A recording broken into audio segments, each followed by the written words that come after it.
Good evening, and we will come to order. Welcome to the January 14th School Board meeting of Rutherford County Schools. Leading our Pledge of Allegiance tonight is Board Member Mr. Corey Young.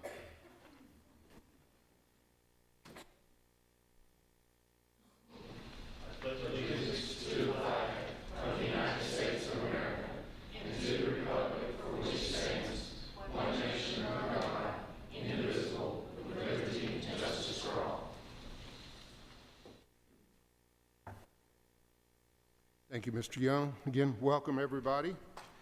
If you would, join the board in a moment of silence.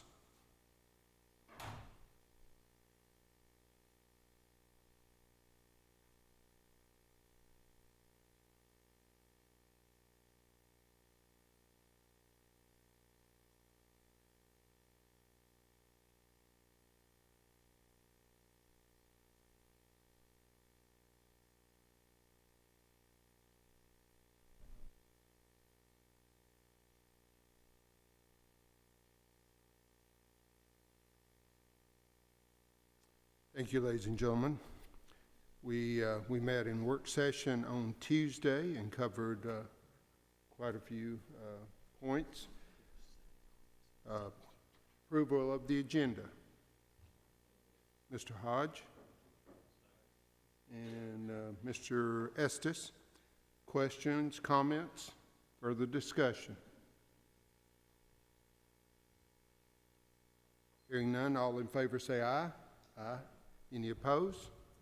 Motion carries.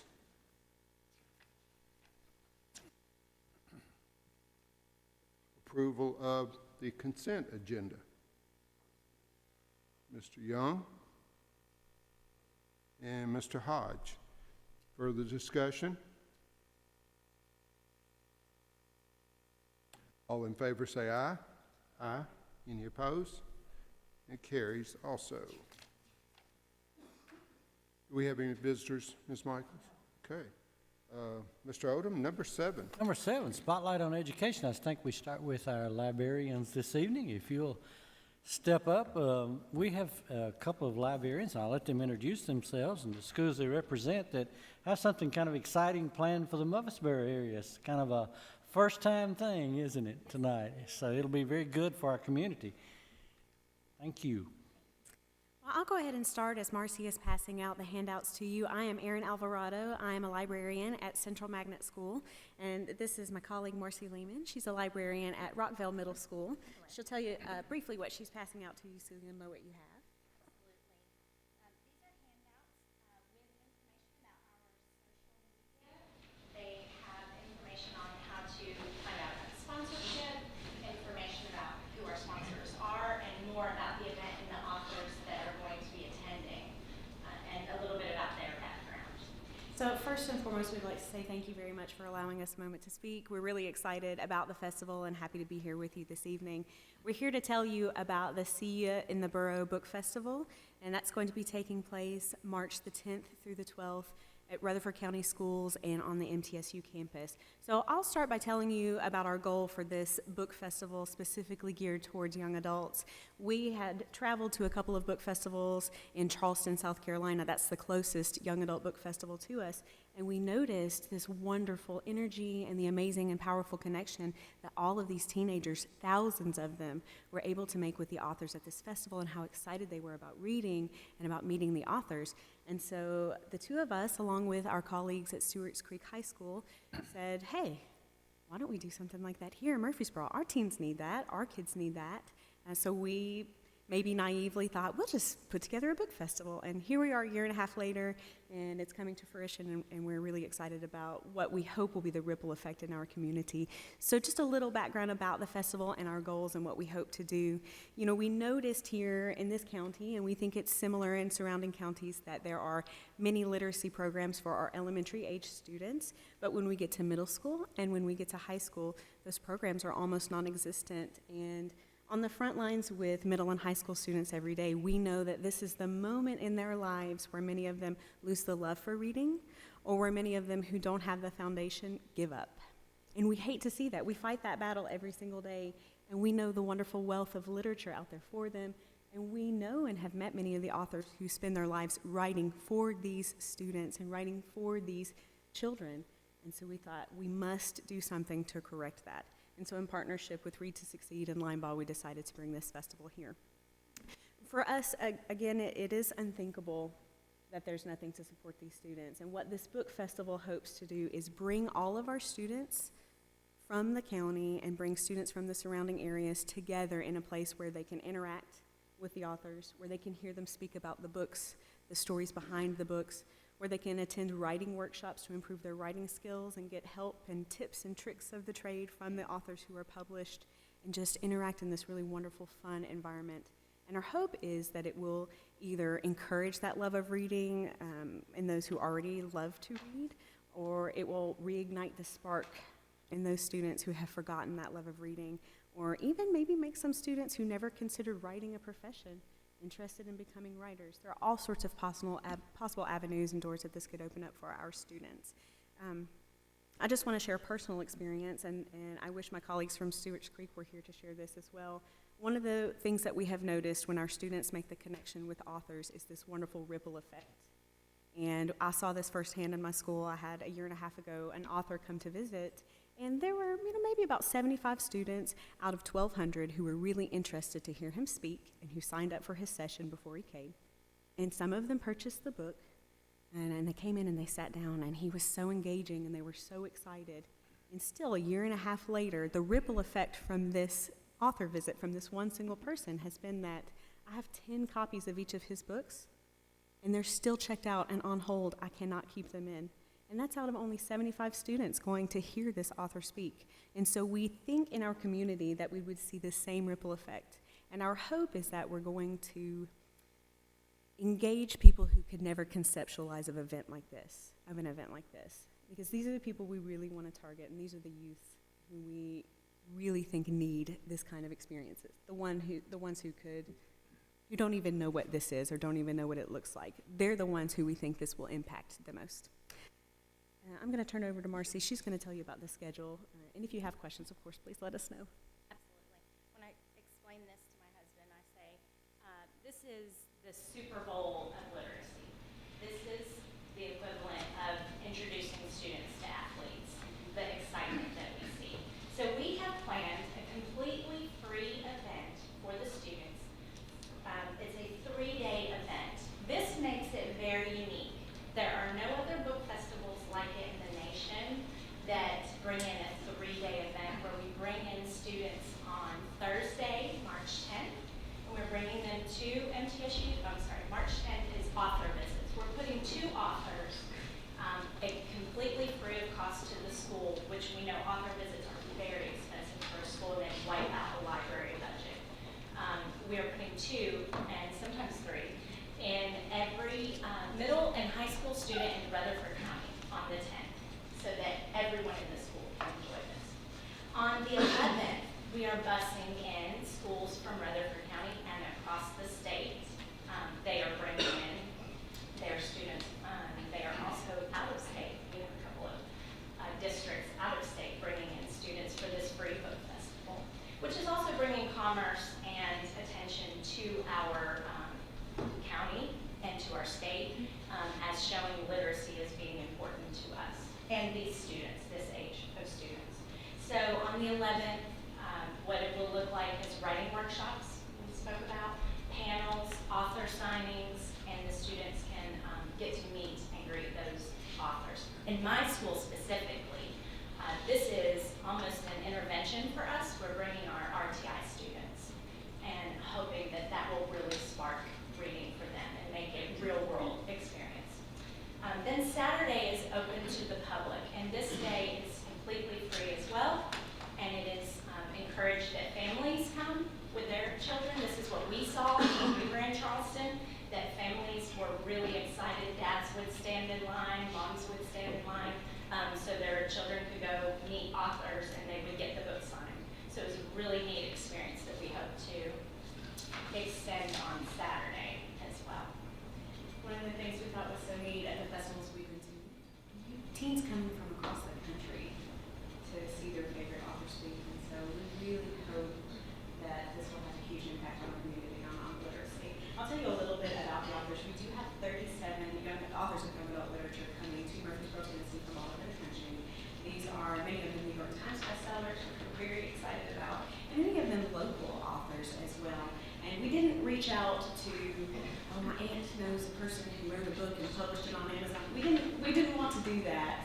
know, we do have a couple who are relatively lesser known but still published. What we did was we worked in collaboration with two young adult authors who are local, who are published, and who are very prominent in their field. And those authors reached out to a very close-knit community of young adult authors and invited all their friends and called in favors to make this festival something big for our children and something important and exciting for them. So we have 37 confirmed authors who are going to be coming in for those days, who will be in the schools, who will be with the Special Teens Only Day, and who will be here for the community event. Really, to be honest with you, when we started working with this, we didn't realize that within 100 miles of Nashville, we have 80 either New York Times bestsellers or very prominent young adult authors. So why can't they come here? And so we're really excited to be able to bring them in and show our students, you have people like this all around you. You have access to it at all times. You can have information about our authors if you'd like to visit our website. There's not enough time for us to tell you about all 37. And you probably wouldn't know them unless you read teen books. And maybe you do. Even if we mention their names, you might not know them. So we hope that you'll go visit the website and take a look at the authors we have coming in. But we're really excited to welcome them to our community. It's beautiful, and we can't think of a better place to host them. And we can't think of a better group of kids to get to meet. So selfishly, I'm real glad they're here. I am too, as well. We hope to continue the festival every year, and this to be the highlight, something that Rutherford County and Tennessee is very proud of. We can't do this without our sponsors. They're on our website, but we have been working with Humanities Tennessee to get grants to cover the costs. Richard Siegel Foundation, Ingram, Follett, MTSU, UT Knoxville is a sponsor, Limeball Library, Murfreesboro Rotary, Tassel, and REIT-TCC, the Tennessee Association of School Libraries. If you have friends who work for them, or if you know people in those organizations, we're really grateful to them for helping us bring them. So Thank you. Are there any questions? Board members? They presented this to one of those skeptical audiences of principals in middle school, and it kind of excited them. It was interesting to see because they could recognize the opportunities that it would be for the students in their school. So they're arranging to get the students to come to MTSU and that sort of thing. So these are a couple of ladies that really had a vision, and making that vision happen, and even the funding of it through these sponsors and the grants and the things that they're receiving. So it's just a really great opportunity for students in all of Rutherford County schools. And MTSU partnering with it, really, really good. How are you reaching out to the community? I know how you're going to reach the students. How are you going to reach out to them? we have been doing this very thing. We have reached out to other school boards. We have reached out to other teachers. We actually have an outreach committee who we have been working with to contact every school librarian in the state and every public librarian in the state to get their support and to have them discuss with their students. And we have spoken all summer.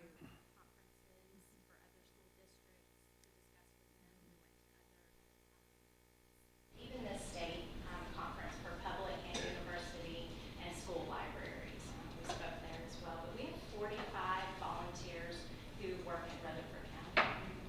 And really, this has been very grassroots this first year. I even hustled at the TN Ready conference this summer and spoke to everybody I could to get them excited about it too. So We have a really great publicity team.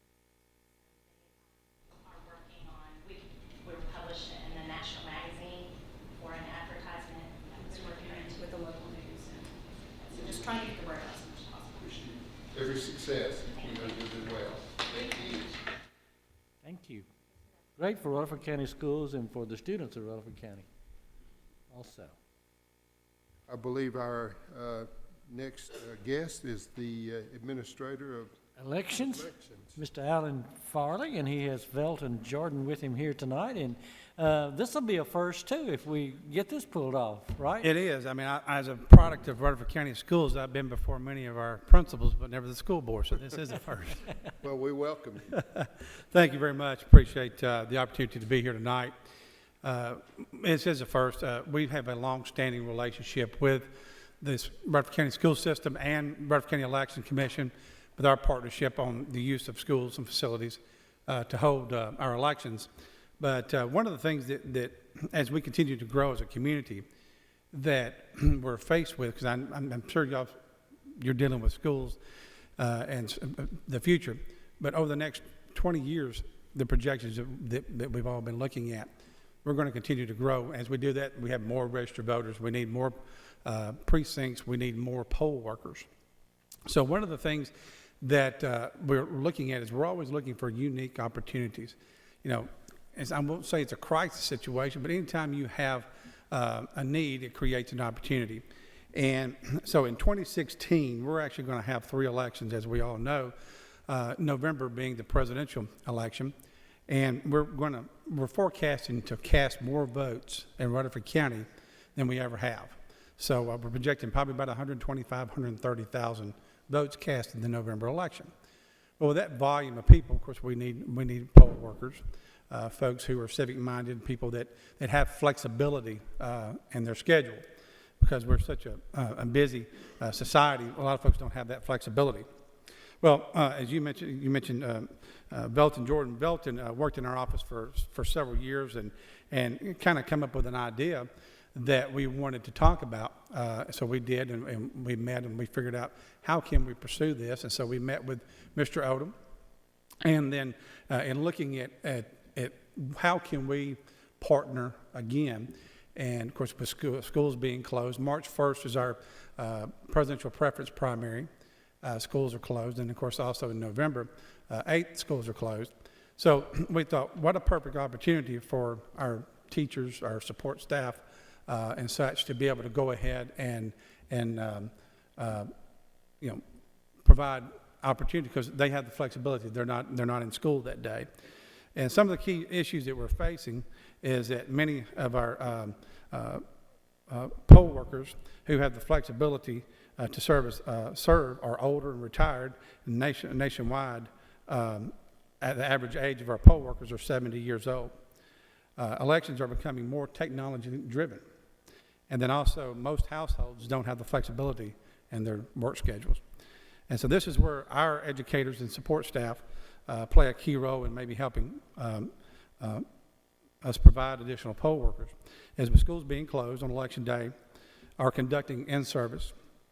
It provides us an opportunity for a large group of citizens who have the availability of time and maybe would like additional income for that day that they're not working. So Belton came up and we met, and as I said, it was a great opportunity to establish this partnership. So we uncovered an opportunity to marry the two. And one key thing is that with our younger people who have the flexibility, with our teachers, they have the ability to use your computer skills and things. So that's something that we're doing. And we've got a great group of folks, but it's interesting to see some of our older poll workers as we transition to the technology. They're like, I don't know how to do that. But we get them and we train them, work with them, and they do a superb job. And what we're doing is this would be supplementing what we already have. The benefits of the partnership would be to offer teacher and educational support staff the opportunity to supplement their income and obtain in-service credit for their work as a poll worker. Provides us a good source of folks. Teachers can implement also their election experience back into the classroom. This is an excellent teaching opportunity for our government, civics teachers, and American history teachers. And then also we'll conduct election training. Will be conducted after school at various sites. So we just wanted to bring forth to you and kind of let you know what we're doing, how we can expand our partnership, because we've already kind of got this going. I want to recognize one of our teachers at Smyrna High School, Miss Kimberly Clemens. She has been working with our office for numerous years, even before I got there, providing some of her honors government students the opportunity to say, hey, you can work elections 17 years old, as long as you're registered and become 18 within the election year, you're qualified to be a poll worker.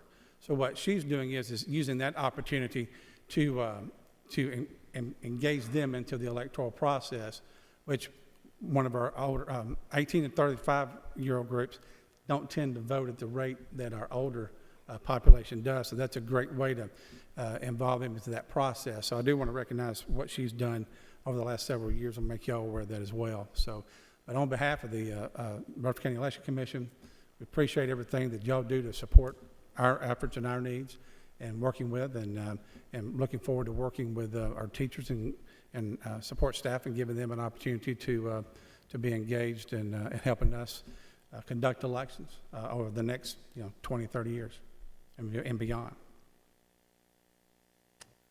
Questions, anyone? Later on in this meeting, Mr. Odom may mention it again, but he gave us a presentation, and city data projects our population by 2050, 672,692, which will be larger than Knox County, so lots of work to do. Right now, we're at 150, shy of 154,000 registered voters. So we're probably going to pick up this year an additional 15, 20,000 additional registered voters. So, I mean, I can remember a day we didn't have 130,000 people in Rutherford County. Yes, sir. So, so as that grows exponentially, we're actually going to have to, have that. So what we're doing is trying to lay the foundation, groundwork for down the road, and our teachers, our educators have a large role to play in that, because I mean they're in the communities that the voters, so the parents are there, and have that access and knowledge of our other communities anyway. So it's a natural fit. So we're excited about expanding this opportunity. How many poll workers that you told me that you needed in November? Basically, It should probably exceed probably 400. that's more than you would expect.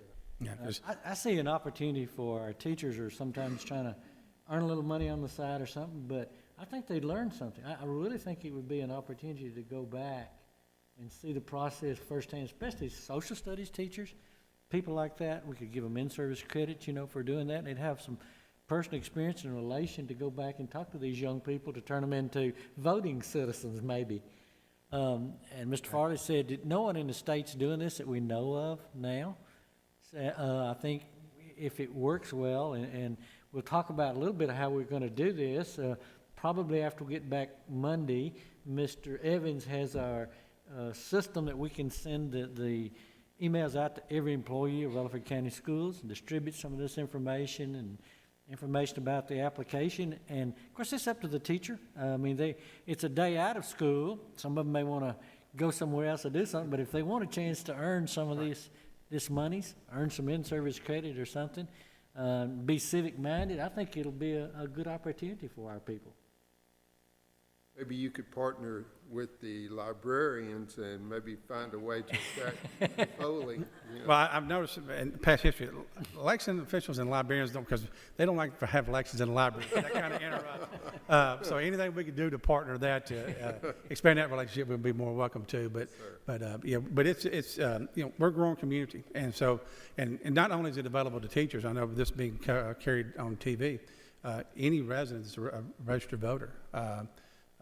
17 years old or older, as a U.S. citizen, is eligible to part of this. So we're just excited about the opportunity to be able to provide the needs that we're required to, the services we're required to, and having y'all to help us do that, we greatly appreciate it. This is not a test and probably not fair. About what % of the citizens in Rutherford County eligible to vote? Typically, what are we seeing? We're projecting about 73% for November, and that's the reason why it's so high. So in comparison to, we're talking about 125,000 or so in November. In November 2014, we have right at 62,000. So your presidential years, based off in 2008, when we had an open president and vice president, the incumbents not running, we had a very high turnout. So we're kind of anticipating that now. So we had right at now in the county election. In May of 2014, in the primary, we had 15% people that voted. In August, it was increased more than that. It was right around in the 30s, but it was right at 54, 55% in November 2014. Thank you all very much. Marley, thank you very much. Okay, Presentations, we got some more. number 8. Mr. Clardy, you're going to give us an update? You want to introduce Mr. Grant with something, an update on our energy conservation? Our citizens will be interested in that, too.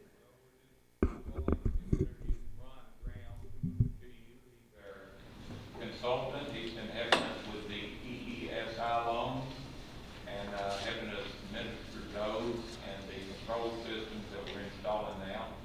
And he's also an expert on the software that we're using and the federal database. So he's going to work through that with you for a few minutes, less than 10 minutes, I believe. And if you have any questions, he or I will be glad to answer for you. Welcome, Mr. Drew. Thank you. It's my second opportunity to speak before the board. I appreciate it very much. This is, again, about partnerships and about cooperation and trying to make Rutherford County Schools excellent facilities to be a learning environment in and improve learning here in the district.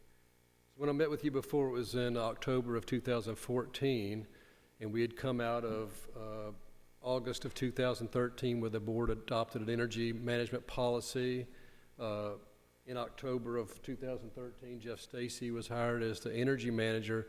That was all done through a grant through this Energy Efficient Schools initiative that I started back in 2009. And so after I retired from the state, I've come to kind of help the district continue moving forward with this policy and continue the accomplishments. So one of the things at that October meeting was we were going to apply for some funding so we could a loan so we could continue to improve the facilities. And so we did receive that loan of about $678,000. The county applied for a loan. It was a 0% interest loan with some administrative fees. And so since about last summer, we've been implementing those projects that were part of that loan. We don't even have to start paying on that loan until this coming December. So we, once we start paying for it, we'll already have been generating the savings that were as a result of some of these projects. So that's kind of where we started.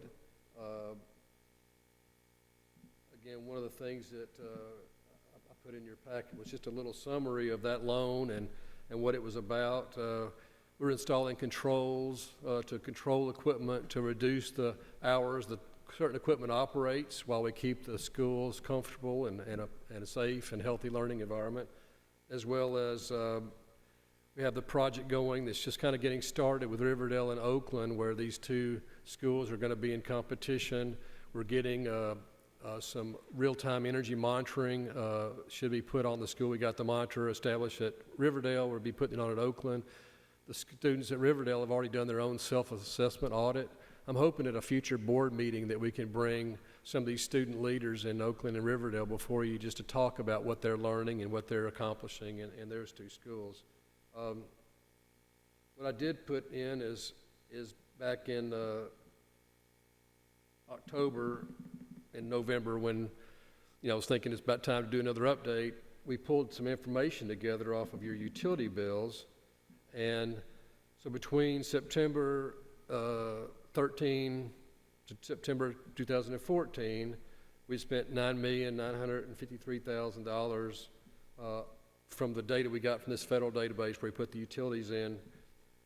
So around $10 million, and that didn't count water, and so this is just your electric and gas. And then from September 2014 to September 2015, we had reduced that to about $9,700,000. So we'd saved about $180,000, and that's with a TVA increase of 1.5% in October of 2014, and with expansions of like Blackman Middle School and just adding portables and adding students. So at that October, first time I spoke before you, I was trying to we didn't provide too much information about this, but it's things like weather affect how much you spend on energy, as well as how much space you're trying to heat and cool and so forth. And so I was trying to kind of put all that in perspective, and then rate increases obviously impact your energy use. So I was trying to talk to you in terms of, well, how much energy are we using in a facility? How much energy per square foot? How many dollars per square foot are we using? This concept of weather normalization, where you can take out the effects of weather and just look at the amount of energy it takes in the space regardless of weather.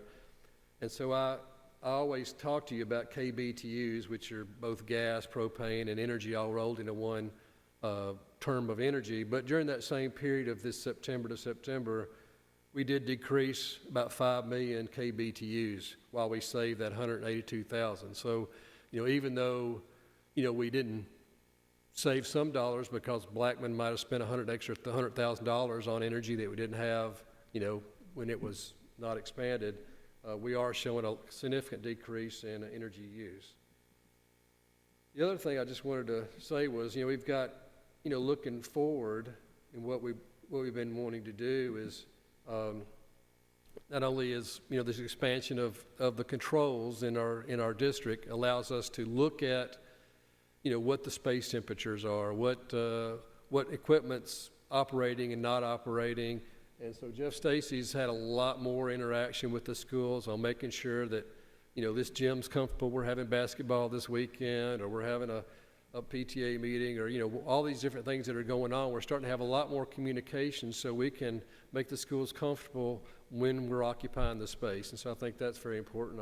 I know you're also kind of got some resolution on facility use in your schools, and other groups using our facilities. Well, they're using our energy that all our county taxpayers are paying for, and so we're kind of starting to talk about what those charges should be for groups using our facilities and using that energy. And so Jeff's been working on a lot of projects. He's been working with Middle Tennessee Electric, TVA, doing audits in the facilities. We've met with Nissan over at their corporate headquarters. Their engineers are going to come in and help audit some of the schools. They're going to help these students at Riverdale and Oakland learn about energy auditing. So we're trying to develop partnerships, bring in expertise, look at opportunities where we have high returns on investment. So Gary just sent me the new application for the energy efficient loan. So there's going to be another round of funding available to us, and I'm going to take a look at that, take a look at what our opportunities are to increase improvement on our energy efficiency in the district, as well as making sure we can operate and maintain our facilities in a safe, healthy, and comfortable manner. So that's kind of where we're moving. I think we've been moving forward very positively, and I appreciate all the board's support, and it's really needed, because when you implement a policy, and the first thing that teachers and administrators want to say is, well, are we going to be cold or hot, or turn our lights off on us and all that. So it's important to know that Jeff is trying to monitor this, and when we do have issues arise, we work very hard together to make sure those issues are addressed, and I think it's been very productive, and you're very progressive in your energy policy and the implementation of it. I just want to commend your district for that. Mr. Holliday? Is there any interest beyond energy efficiency into alternate energy? Yeah, right now what we look at is the return on investment, as well as your equipment and the useful life of the equipment. So there are a lot of pieces of equipment. This is a huge district. There's boilers and chillers and rooftop units, and there's just a lot of equipment that we're trying to maintain. And as we replace these pieces of equipment, we look to put the more efficient piece of equipment in. Alternative forms of energy are obviously something that can be an add-on. I saw there's some solar panel integration presentation next. I don't know anything about that, but when I was at the Energy Efficient Schools Initiative and we got the $90 million of lottery money, I had a lot of people, expressing interest in, solar and wind and other things. And just, we looked at really what the schools' return on investment is and what their real needs were. And there was so much need just for basic HVAC equipment replacement and upgrade lighting and some things that would actually improve the learning environment as far as better lighting, better comfort, better safety and health, eliminate, mold, eliminate any indoor air quality issues like that. That was been our focus. And so we really haven't focused on alternative energy, although, like I said, it's coming, and there's a lot of interest in the schools to use it not only as in addition to their portfolio of energy, but also as a learning tool in their school district to learn about, do it by demonstrating here's a solar panel, or here's a up in East Tennessee, they actually have, a school district that has wind energy that they use in a valley between two mountain ridges, and it's just a lot of learning opportunities in those. You can learn trades of electrician and plumbing and HVAC and all that. So I think it's a good learning tool. It's a good visible reminder of, energy opportunities that are in alternative energy, so. Mr. Hodge?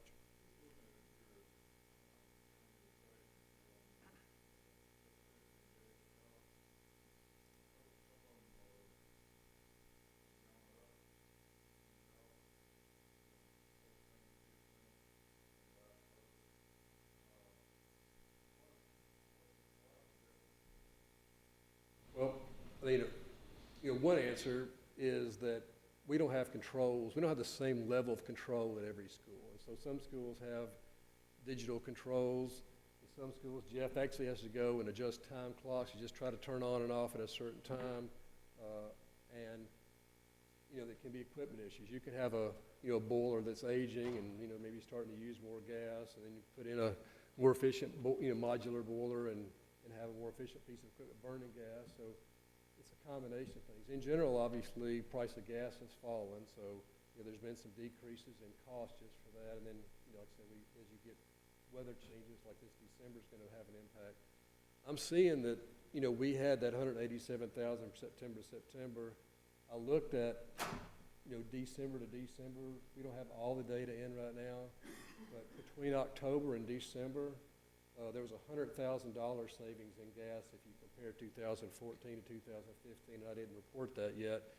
What I'd like to do is come back before the board with some graphs and some charts that kind of help visualize this a little better. I think that would be better for the board to see, and do it school by school, and have a pie of, kind of comparing this. I think it'd be valuable information for the board. But, there's so many variables to give you an answer on a particular school. I'd probably have to talk to Jeff and Gary and Kenneth and talk to them.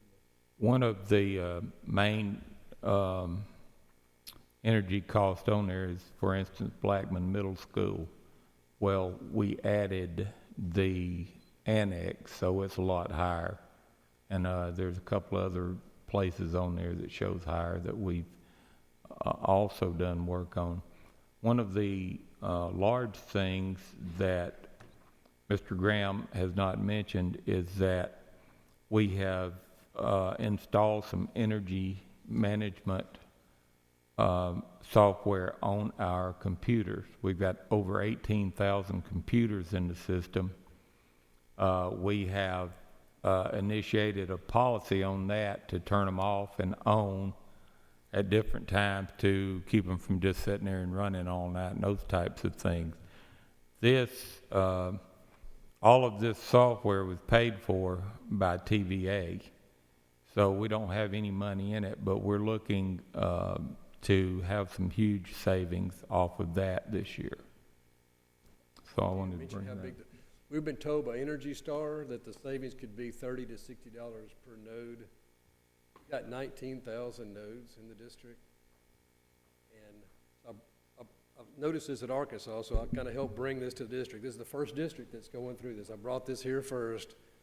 And, if we could save $500,000 at no cost to the district, that's going to be awesome.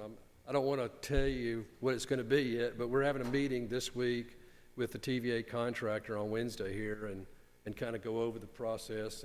But we've got our application submitted and it's working through, and yeah, it could be some significant savings. And so we're just trying to look at anything we can bring to the district to save money, and if we can do it at no cost to the district, that's even better. So. One of the other issues too is that all the stuff that we're implementing right now has 4 years or less payback period to it. So it's a relatively short, and of course the policy of the board has been over recent years, or at least since I've been here, that we usually don't invest in anything that's over a 7-year payback. So I just throw that out there, but the controls and all those things that we are installing at this time have less than a 4-year payback.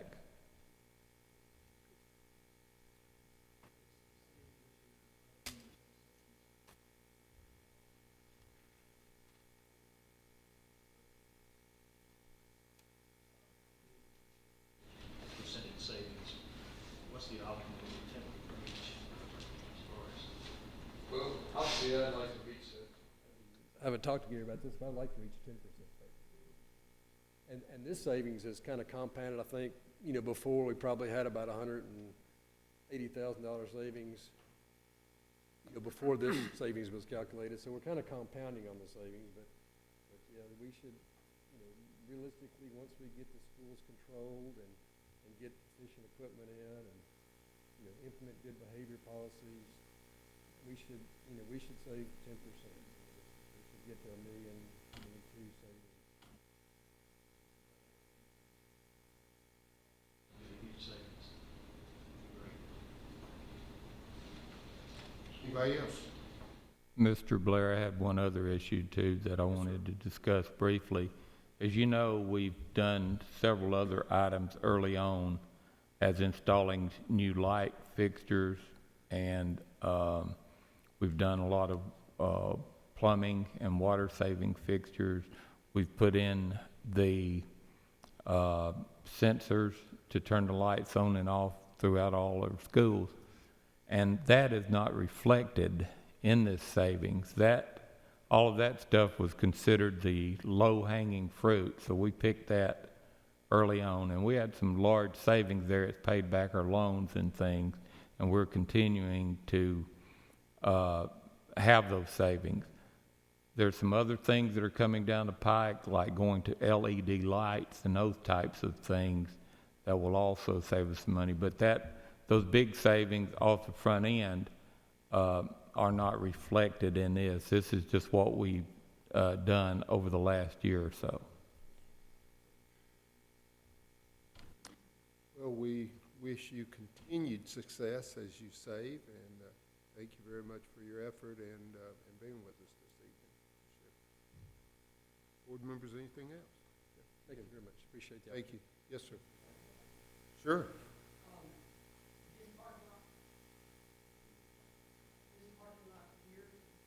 We got all LED lights in them, so you might want to look at them and see how they see.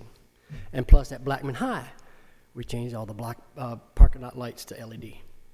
So it'd be good to look at them and see what you think. Yes, sir. Thank you. All right. And Yes, we have another energy presentation from Mr. Tyler Forsberg from Blackman High School that is part of his senior project and all. He has made a presentation to Mr. Clardy and Mr. Sandvig too, I think, to look at this. So he's going to share that with you also this evening. also would like to welcome the principal of Blackman High School, Dr. Justice. Pleased to have you here also tonight, Dr. Justice. That's good when you get your principal to come out, Tyler, too. Yes, sir. Hi, my name is Tyler Forsberg, and I'm a senior at the Blackman High School Collegiate Academy. And for my senior capstone project, I conducted research on solar energy and applied this information to a theoretical model of a solar integrated Blackman High School. So today I will discuss my research on the cost and environmental benefits of the use of solar energy. First, we'll be looking at how solar energy works. Next, we will discuss its integration into our school system. Then we will go over the environmental and educational benefits. And lastly, we will conclude with a cost analysis. So what is solar energy? It seems like a pretty easy question. Take light, make power. But scientifically speaking, a photon particle travels from the sun towards Earth at the speed of light, and it takes about 8.5 minutes. And that photon then hits the solar panel, and it raises the energy in the electrons, and that energy can be harnessed and used to create power. So as you can see over here, fairly simple. The light powers the objects. There's no batteries in this thing. I built it myself, so I can clarify that much for you. So, the reason I'm here today is to convince you that solar energy would benefit students, teachers, the local community, and taxpayers if we were to have solar panels placed on top of Blackman High School. To do this would mean that the school would pay less for their electricity each month. We would need to install enough solar panels to produce 1 megawatt per hour, and these panels would need to face south to ensure maximum sunlight. An original concern of mine was the weight of the solar panels as well as the the roof's drainage system. But I talked to Lyle Lynch, one of the architects that helped design and build Blackman High School, and he said that we could install pipes that would be placed on top of the existing masonries, and that would support the weight as well as allow the water to flow under the solar panels. So as you can see here, as well as the model, the panels would be placed on the western side of the building, since that is the only place that has a consistent height of about 15 feet, whereas on the other side you have the gym and the cafeteria and crazy roof heights. So since the sun is not going anywhere, solar energy would be usable and sustainable for however long the solar panels last, as opposed to most methods that are used today to conduct electricity. Also, solar energy requires little maintenance once it is installed and running. Maintenance primarily involves routine checkups just to make sure that they're still in working order. Solar panels are the quietest energy producer, so it would not disrupt any nearby classrooms. And there are no emissions involved in solar energy, so it would slow down the effects of global warming. Lastly, students can experience sustainable energy being produced and used on a daily basis.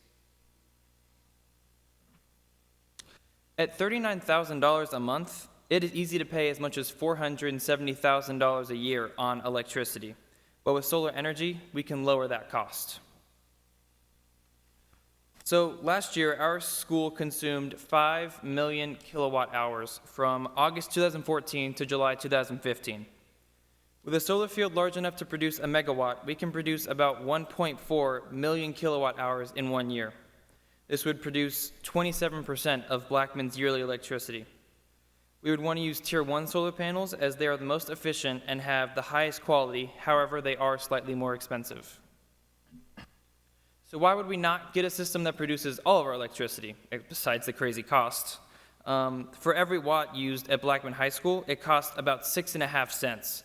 So we would save that much per watt for each watt we produce. TVA will only pay you 3.5 cents for any excess energy that you sell back to them.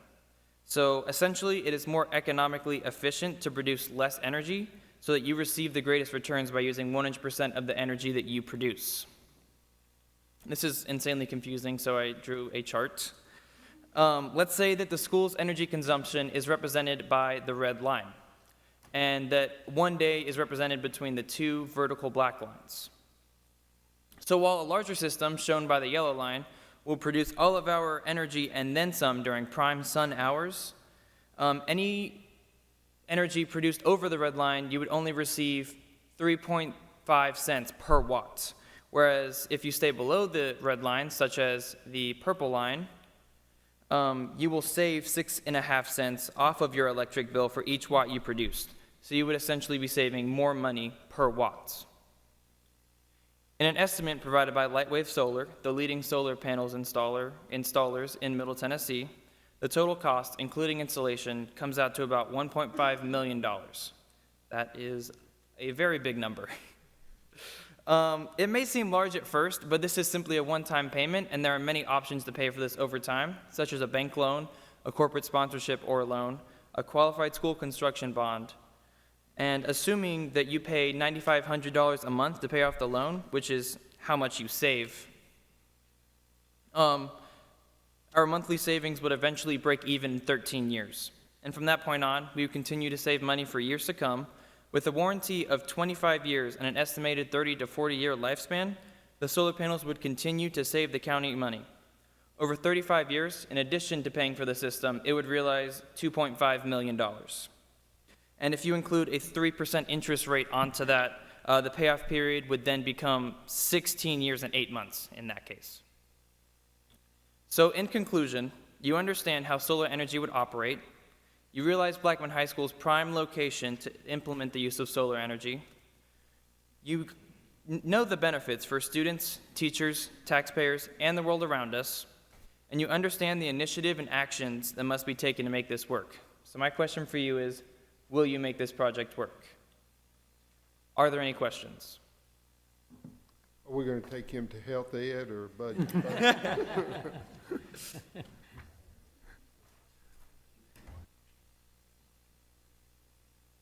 They've gotten over our head. Yes. Very impressive. So, again, you said the solar panels are warranted for 20, 25 years? Yes.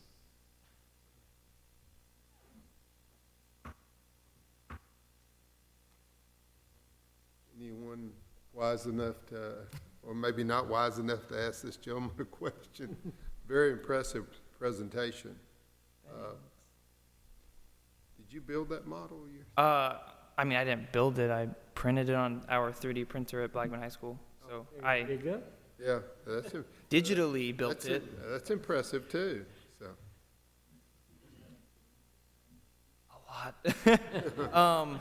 I have it documented somewhere, but not here. It was 50 something. Dr. Justice, I know you're very proud of this presentation and his effort too.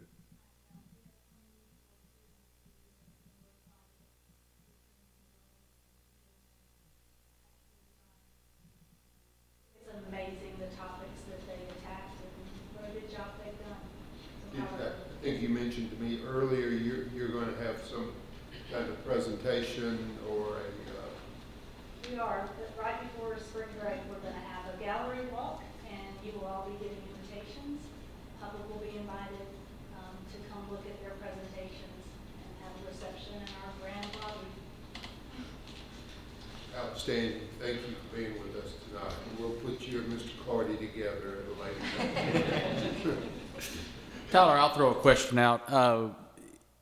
In your analysis, do you conclude that with a 13-year payback, and you've heard our Assistant Superintendent of Engineering suggest that typically we target a 5-year payback, but do you see a fit for solar energy somewhere in our system, or if this were only in a limited scope, did you see some spot along the way that you said, you know, if you don't do the whole project, this part right here would work or succeed? TVA does have a program, and a county in Knoxville actually did this. They put 50 kilowatt panels on their schools, and TVA actually pays more money for that, so it doesn't make that much energy, but it's still, you know, it teaches students how it works, and then you also get paid from TVA for that system. As you continue beyond high school, is alternate energy or electrical engineering, does this coincide with your future aspirations? I'm interested in architecture, but sustainability is obviously very much tied into that in the future. Outstanding, outstanding. Best of luck. Thank you. Thank you for being with us tonight. Outstanding. Thank you for your time. Anything else?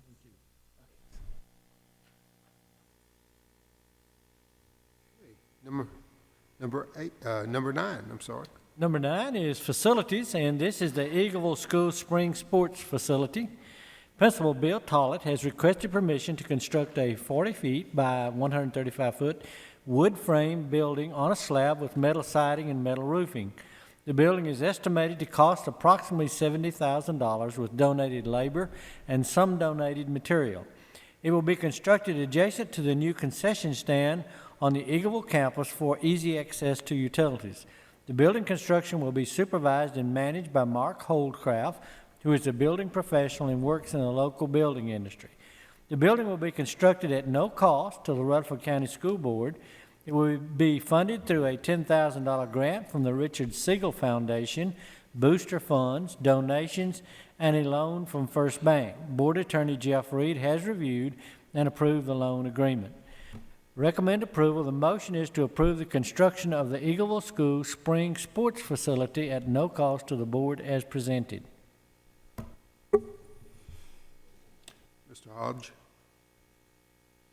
and Mr. Estes. Discussion? Banks generally want somebody to sign. Who's signing? They No. have someone, Mr. Reed has reviewed the contract. Welcome, Mr. Reed. Evening. In this case, there are actually some volunteers who volunteer to be personally guarantee the loan. So there is going to be a loan that's personally guaranteed by some of the Booster Club members themselves that will ensure payment to the bank. No possible way that the Rutherford County taxpayers will be on the hook for these. The school system is not a signer of the note, is not a borrower under the loan. The only borrower under the loan are these particular Booster Club members who are personally signing this note and personally guaranteeing the debt. Fair enough. Thank you. Thank you, Mr. Reed. Any other questions? We're blessed in this county to have a number of stakeholders over the years to enhance our facilities for these students. Further discussion? We have a motion and a second. All in favor say aye. Aye. Any opposed? Motion carries. Okay. Number 10, did you have anything to add to that from the presentation you made Tuesday night? Mr. Not really. You can take one of these and pass it, because when we did our first presentation on our building program, if you'll recall, back in December, we had two options. So it would be easy to get those confused after they've been sitting a while. So Mr. Savig tonight has reprinted the option that will go to the commission. All for us. So if you'll take a look at that one, that's the one that you actually approved back in December when we had that approval. Your next presentation is to... Should be the 26th at the Health and Ed Committee, I believe, and that's January at 5:30 that evening. Courthouse.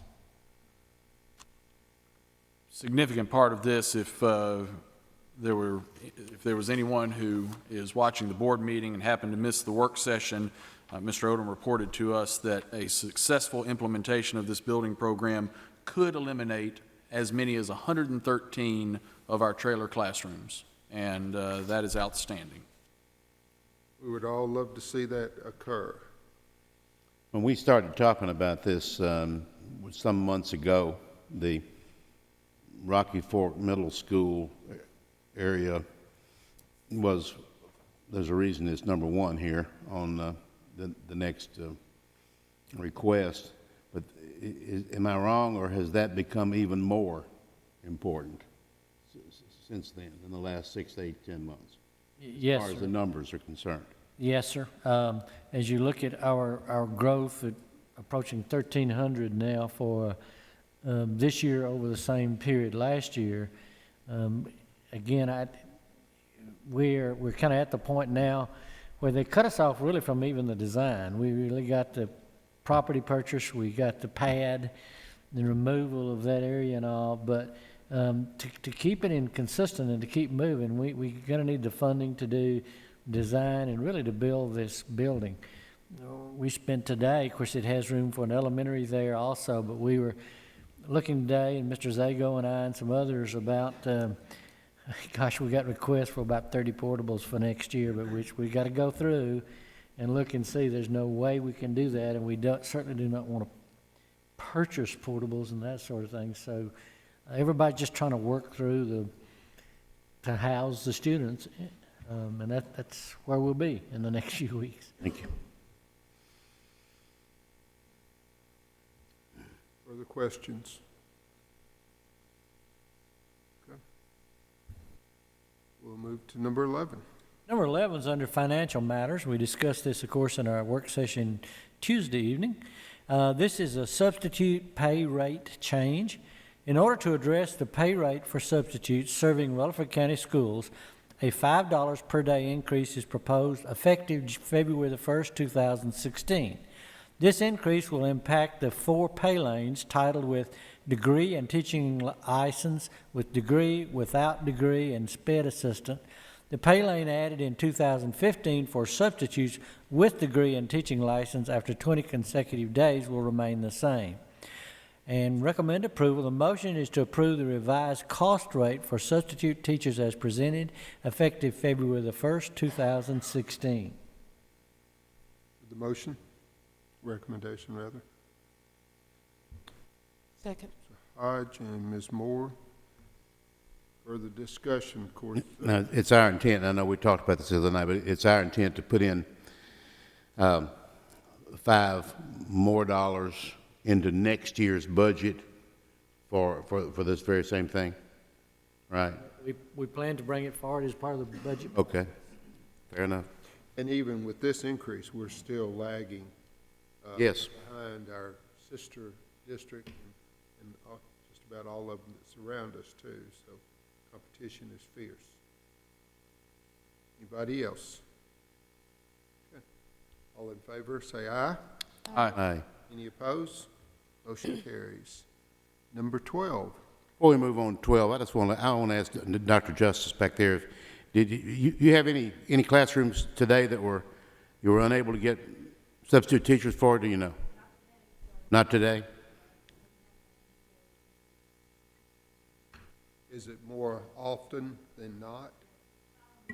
No? Okay.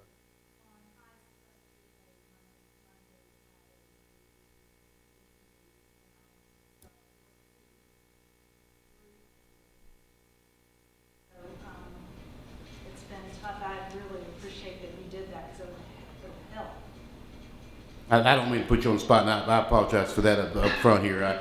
I know you're the master of your building. But who generally handles that in your building? A specific person? If you have a classroom that's uncovered, who finds the person to fill it? Dr. Justice, would you mind coming forward so we'll be able to hear some of your answers? Thank you. We figure you're pretty good impromptu anyway. Okay, thank you very much. Thank you very much. We do, I have an assistant principal and a clerical who work together, but it became such an issue this year that we did have to come up with a plan, because you have to use some people who are in your building, and you have some constraints on who you can use. You can't use a special education person because they're paid with different money, so you have to use some people within your building. So that's using teachers to cover other teachers, giving up planning periods, and that's not good.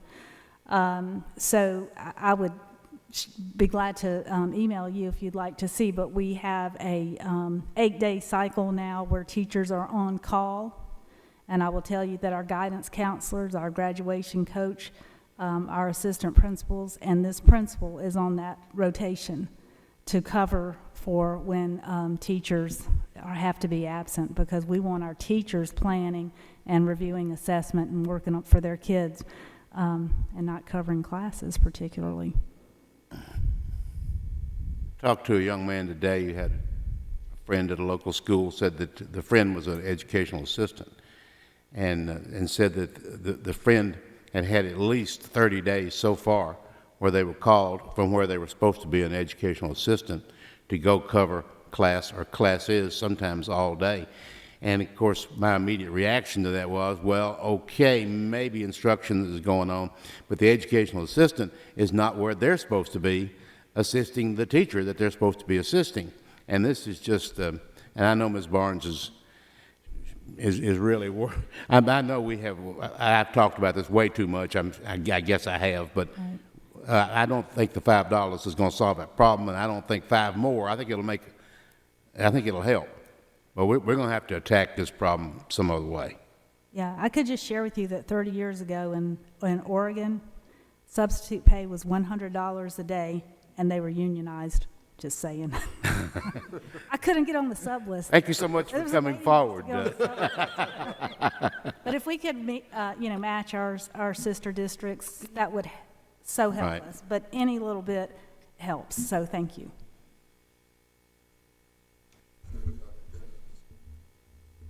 Anybody else? Mr. Sandvik. Just in discussions I've had with other finance directors, even some of those systems that pay more than we do are still having trouble getting subs right. I agree with that. And I think this is probably a problem. The $5, as I said, will help. 5 more will help. 100 would be terrific. But I don't think that's going to solve the whole problem by any stretch of the imagination. It might get us a few more subs and that sort of thing, but I frankly do not know where to go from here.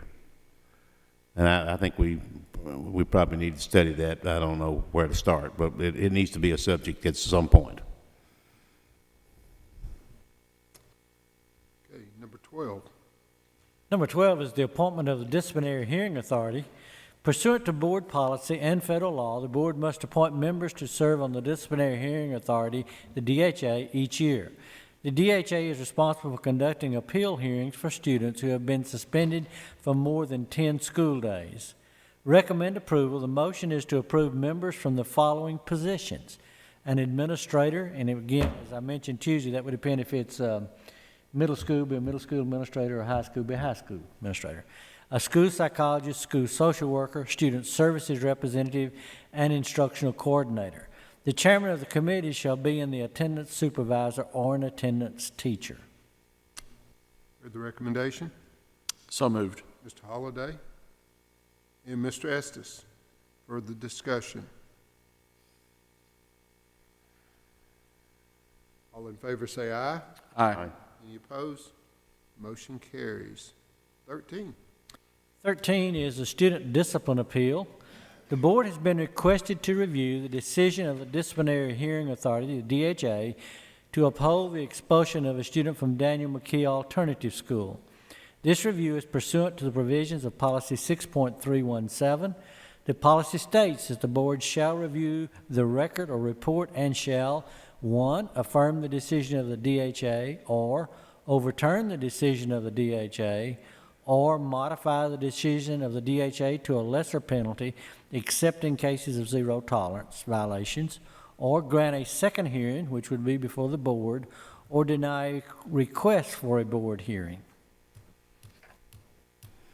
And Ms. McLeod can explain that to us again if we'd like to have additional information. Wish of the board. Second. We have a motion by Mr. Young and a second by Mr. Jordan. Further discussions or questions of Ms. McLeod? Ms. Michaels, voice or roll call? Roll call? Okay.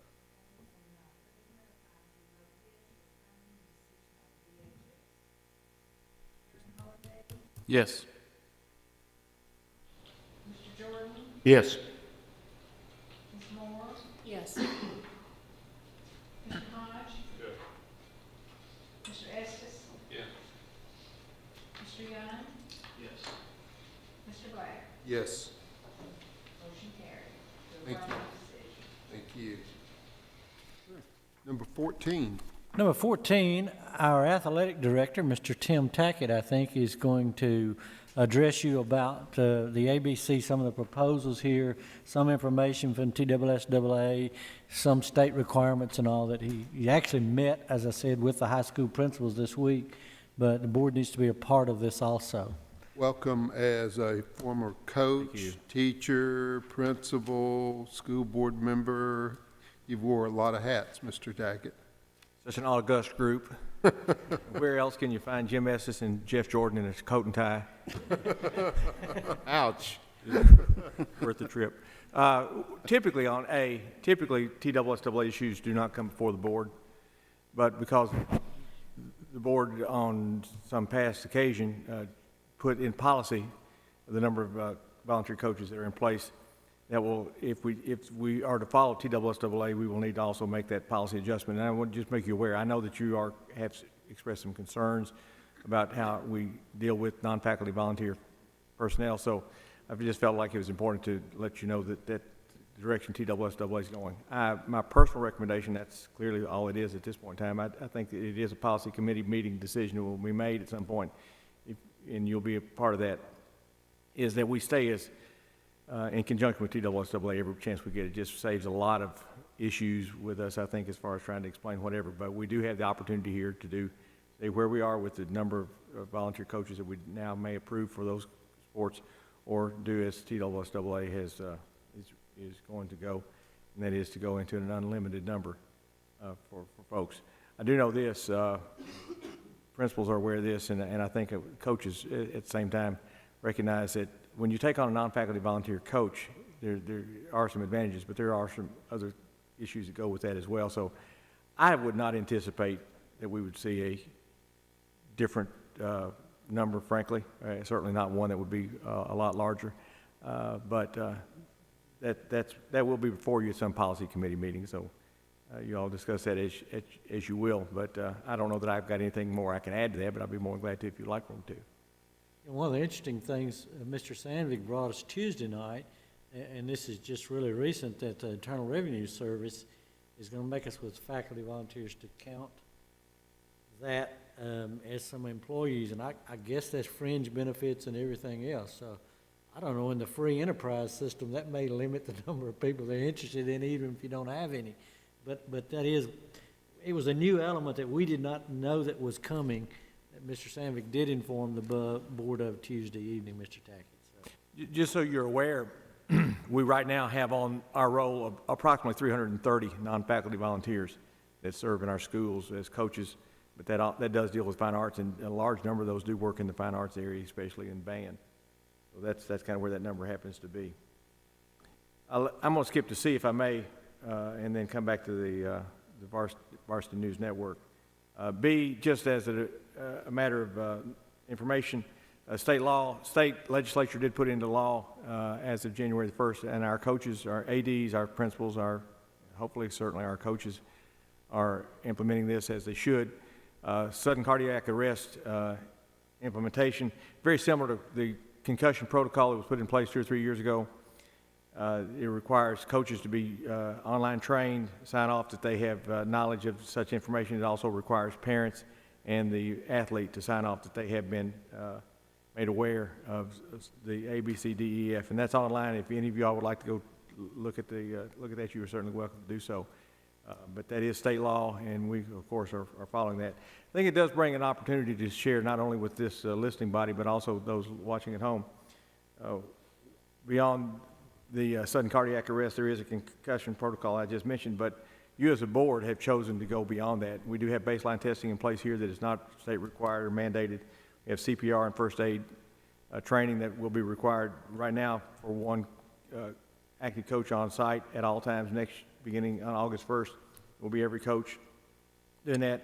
And we implemented a couple years ago that all cheerleaders, coaches, and sponsors do have to have AACCA certification. So I think it's important that we recognize, I think this board has done an excellent job of staying on top of safety issues. And there are a couple more Mr. Hodge was made aware of, not just today, at another meeting we've got another issue that we'll be looking at that deals in safety as well. So we're doing all we can to make students as safe as we can, even though that's probably an endless task, but we'll do the best we can with it.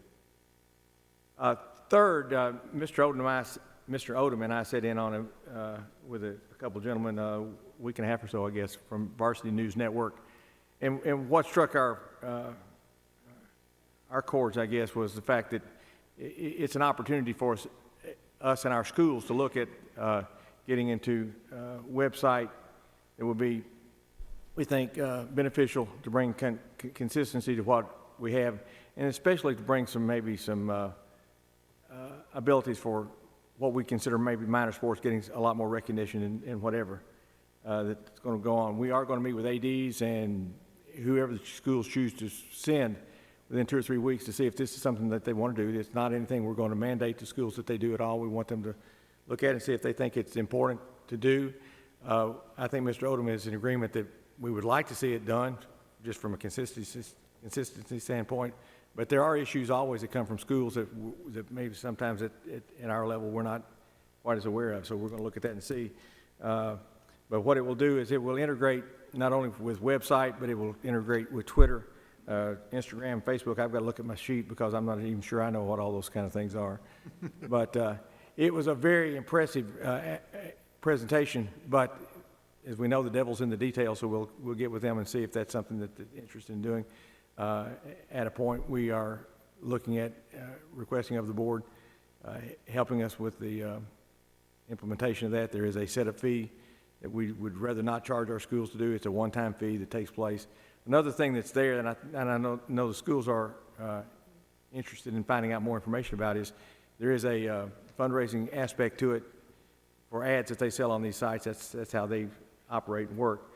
But we want to be sure that what they receive is not something less than they can do on their own, or certainly not taking away from something, as I phrased to them, that money's not coming in the front door, but going out the back door as well. I will make sure that you're aware of the date and time of the meeting that we have and the training session that will take place with our ADs and whoever, again, from the schools come. And you are more than welcome to come and see what that's all about. And if you'd like to go on varsitynewsnetwork.com now and or at your leisure and take a look at kind of what's there.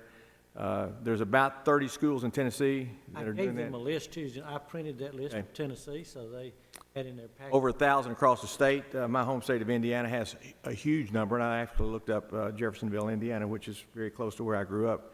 Looked at their website, and it is quite impressive what's there. But again, it's something we're going to make available, hopefully, and with your support, I think the schools would appreciate that. But Mr. Odom can kind of address that at this point in time as to what more that he may request you to do or how he'd like to respond to that. The initial fee, they quoted us about $800 to $900 if everybody does it, $800 I think it was. Basically one-time fee. They start receiving monies back from that after a while. They did tell us that very often when they seek somebody to represent it, they may go to Coca-Cola in Atlanta or somewhere. I mean, it's a big organization, so they look kind of beyond that. One of the things that our schools say they're running into now is sponsorship. Look how many high schools we have in Murfreesboro. And so sometimes we look at somebody and say, would you help sponsor XYZ school? And they say, but I have customers at all of these schools. So I don't really feel comfortable supporting one school. But if they wanted to support all schools or a number of, I think they run 7 ads on it's a little banner at the top, not very large, only about 7. Then a person or company or whatever it is could support multiple schools at one time or all the schools at one time. So it may open one door that's even been kind of closed to some of our people. But again, as I said again Tuesday evening, Mr. Tackett and I, it's not a big issue to us. We're trying to do something to help the coaches and athletic directors in the schools. It just came up. It's worth looking at. We'll draw some conclusion after we look at it, see what they think about it.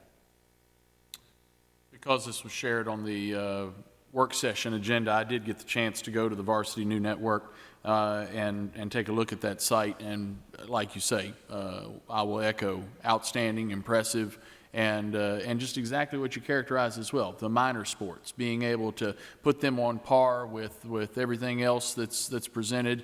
They do a really nice job of presenting the athletic department. The key will be, will it be as easy for coaches to use and implement as they've made it out to be? If that's the case, it will be used and it will be worth doing. If it's not and coaches don't use it, then it's not worth what we're going to do with it. So they're going to have to show us that it's as easy as they say it is. But again, not only does this go to a website, but it will immediately interface with these other social media outlets so that the Twitter people, the Facebook people, whatever it happens to be, will get that access as well. So we'll see in the details if it's as good as we think it is. If it is, then I think that we'll find that our schools will be maybe in favor of doing it, but we're interested in finding that out. We've made a practice of putting people on the spot here tonight, and Tim, I apologize ahead of time for putting you on the spot, but... Do you want me to call him out of order? Yeah. I've got a grandchild to pick up here in about 15 minutes. I got it. 330 non-faculty volunteer coaches. How many Booster Club organizations? I have no idea. That's not something we track. I don't know that anybody does track it. Paula, do you have any tracking on that? Jeff? No doubt, quite a few. Oh, yeah, hundreds. Hundreds. Okay. This is your jurisdiction, and I just want to take the opportunity to say I appreciate it immensely, and I think that your position is incredibly valuable. And I think 330 non-faculty volunteer coaches and hundreds of Booster Club organizations that you're working to monitor and keep them in compliance is a powerful workload And I appreciate everything you're doing and hope to find some help for you. Well, as I made this analogy to the principals when I met with them, that I'm kind of like a referee in a football game. If you're talking about the AD, it's probably not a good thing. If you're talking about the referees, because they've done a poor job. So hopefully we're putting things in place that there's not that much discussion and trying to streamline and make things work. But I appreciate the kind words. And I will say, whether it's me or whoever it happens to be, this is a position that's long been needed.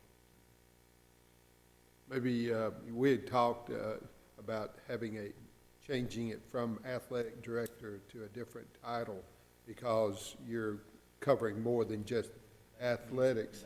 I think it really will be maybe more needed at the school level, just so that folks will recognize that the athletic director, or whoever Dr. Justice or the principal of the school puts in charge of and calls them AD, they are also turning in those band people and those fine arts people and those arts people to me for review and to be approved as a non-faculty volunteer. So there is a lot more to it than that. As a matter of fact, you all are already aware, the budgets for the bands are likely higher than they are for the football teams that are there. So there's more than athletics that meet the eye. And so when they are meeting with folks, they don't need just to meet with athletics and coaches. They need to meet with these fine arts people and other folks that are involved with these students. And if there's, and I'd be willing to say, and I don't know the number, but I would be willing to bet half of those 330 are in something other than coaches, which means about half, if not more than that, are also the students that are involved. Or something other than athletes. So it's a really good thing that we have that, but I do think we need to recognize that it's not just athletes that these people are taking care of. Right. Thank you, Mr. Tackett.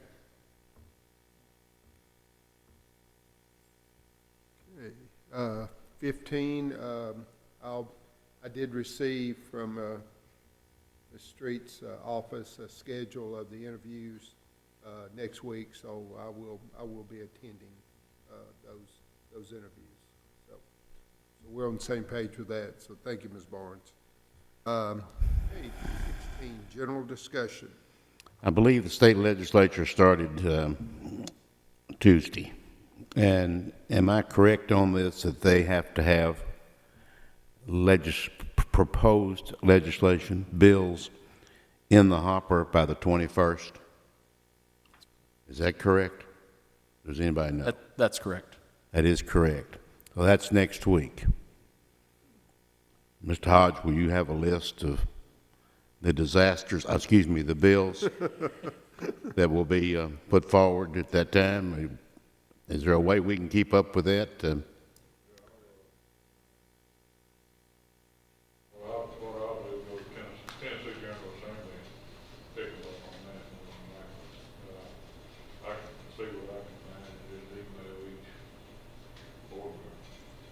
I actually looked to see if they were listing early filings, and like you say, you can go in Tennessee General Assembly, and you can search by subject and education. It will come up as a separate list, but the only thing they had 2 days ago was still those leftover from last year. I looked at TSBA's site today for legislation. There was nothing there yet, so they may wait until they all are there. I don't know, but I wasn't able to find any today. The education committees have not met yet. Okay, so I did not find them today. Have a number of pieces of legislation, Mr. Hodge, do they not, that are continuing pieces that were introduced last year and not acted on or pulled from committee? And they'll continue on, they may go under different bills. Remember everything. In my advice right now, the one we know of, the ones they're pretty adamant on, the vouchers, charters, and stuff like that.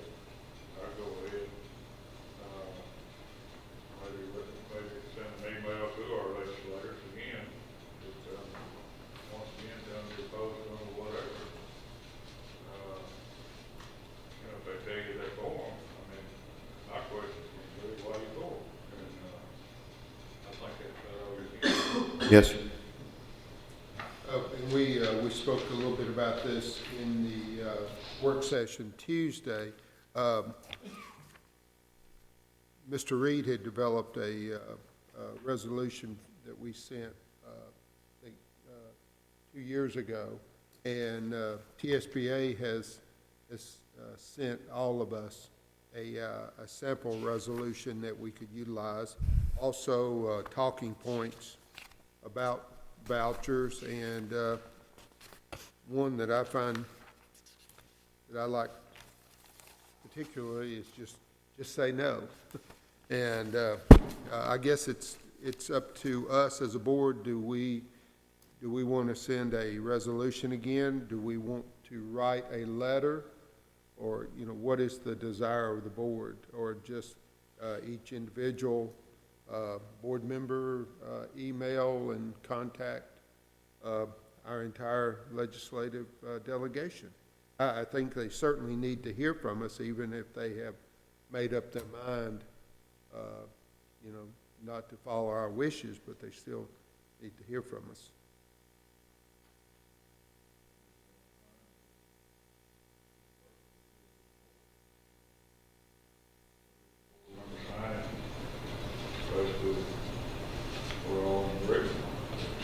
Basically, correspondence or write a letter, and we all sign off on it in our opposition to vouchers.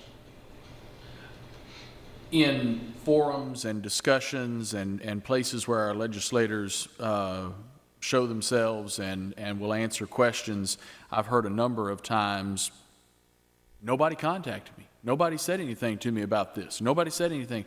And so for that reason, I think it's very important that we be as much on the record as possible, where there are general statements where across the board we can say, we're sure, we're confident that vouchers are not a good idea for public education, are not compliant with the state constitution that requires that the state provide a free and equitable public education to all citizens, that vouchers are not in agreement with that, then we should be on record for that.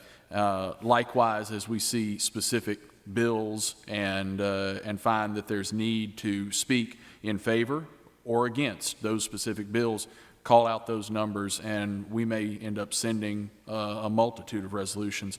Also, I would say that Mr. Reed has shared with us that by making those resolutions here in our boardroom, then we can use our information distribution system, the same kind of thing that we call out for inclement weather or something like that, and we are appropriate and acceptable to say, the board passed a resolution. You might want to go to our website and take a look at it. And Mr. Reed, that's a correct characterization, that by saying that we are not overstepping, we are not campaigning, but we are simply stating the board has taken action. If you're so inclined, go take a look at that action. Mr. Reed, if I may, I have a copy of a prior resolution that you had developed for us, and also a sample copy of what Tennessee School Board Association. If you don't mind, I'll share that with you this after the meeting, and if you would, if it's the wishes of the board, we'll send a resolution. Also, we'll make individual contact. I think we should do both, a letter or a resolution, and I think we should do that without question. However, I just want to add this with the general public and people in this room, or I guess no, but it is impossible for any of our delegation down there to tell us that they didn't know how we felt. That's impossible, because I was there and we told them. So, I mean, and the meeting was 3 hours, right? I mean, there's no way they could have possibly misunderstood.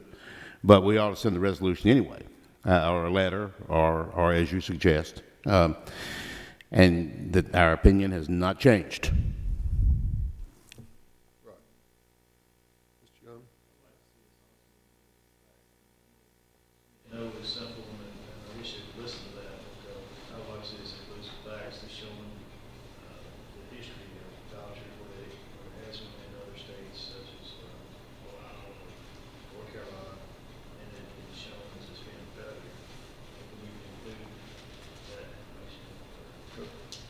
If that's the wishes of the board, then we will not, then we'll make this a two-pronged effect. If this is okay with the board, we'll do a resolution, but but then we'll also write an explanation letter, and that we'll send also on the behalf of the board with all of our approval, of course. Does that meet the will of the board? And I'll punctuate. Mr. Holliday? Yeah. Mr. Esther, did you have, okay, I'm sorry. Go ahead, Mr. Holliday. I just want to punctuate it with this as well, as much as Jeff just mentioned, that it's impossible for our delegation to not understand our statement. It's also, the actions are 180 degrees in the opposite direction. And so it may not be, it may be impossible for this board to have the impact that we want to have, to defend the ground of public education, unless we have partners with our parents, our teachers, our employees, and everyone else in our community who is invested in public education. We can't do this by ourselves. Whoever is watching this board meeting or hearing this message, we need your help to contact these state legislators right along with us, because it's that kind of important on public education. Well said. If I might, Mr. Chairman, I think I may have, it sounded like I was the only one that was there. I didn't, this entire board was there, and everyone spoke, some numerous times, and I just wanted to make sure that people understood that. Well, and it wasn't just one meeting where we've expressed that it's been with our sister system, the city school board also with us, meeting with them, expressing the same concerns that we have. So we haven't been by ourselves, but like Mr. Holliday just expressed, we need all our stakeholders voicing their support for public schools. A happier note, the Roy Waldron drama team is on their way to Atlanta for a weekend of performance and exhibition. They're partnering with, University School of Nashville and Bradley Academy. That was the one. I knew University School of Bradley Academy. But they'll be down there with various performances, and they're just outstanding. And elementary age children who are really expressing themselves, and wish them all the best. Very much so. Anybody else? We're together again when? Is it February 2nd?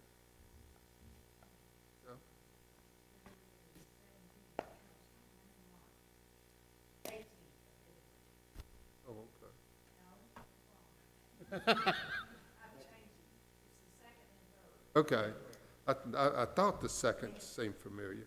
So all righty. Well, very productive meeting this evening, and wish everybody a safe travels home. And if there's nothing else, we stand adjourned.